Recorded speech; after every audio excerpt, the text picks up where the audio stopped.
بسم الله الرحمن الرحيم. عما يتساءلون عن النبأ العظيم الذي هم فيه مختلفون. كلا سيعلمون ثم كلا سيعلمون. ألم نجعل الأرض مهادا والجبال أوتادا وخلقناكم أزواجا وجعلنا نومكم سباتا وجعلنا الليل لباسا وجعلنا النهار معاشا وبنينا فوقكم سبعا شدادا وجعلنا سراجا وهاجا وأنزلنا من المعصرات ماء ثجاجا لنخرج به حبا ونباتا وجنات ألفافا. إن يوم الفصل كان ميقاتا يوم ينفخ في الصور فتأتون أفواجا وفتحت السماء فكانت أبوابا وسيرت الجبال فكانت سرابا.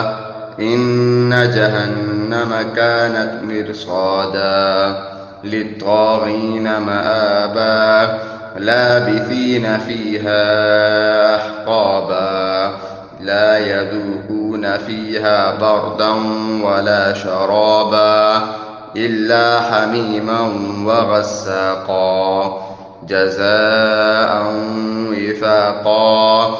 إنهم كانوا لا يرجون حسابا وكذبوا بآياتنا كذابا وكل شيء أحصيناه كتابا فذوقوا فلن نزيدكم إلا عذابا. إن للمتقين مفازا حدائق وأعنابا وكواعب أترابا وكأسا دهاقا لا يسمعون فيها لغوا ولا كذابا جزاء من ربك عطاء حسابا. رب السماوات والأرض وما بينهما الرحمن لا يملكون منه خطابا.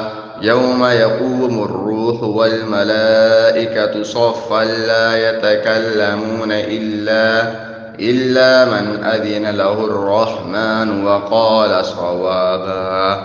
ذلك اليوم الحق فمن شاء اتخذ إلى ربه مآبا. إنا أنذرناكم عذابا قريبا يوم ينظر المرء ما قدمت يداه ويقول الكافر يا ليتني كنت ترابا.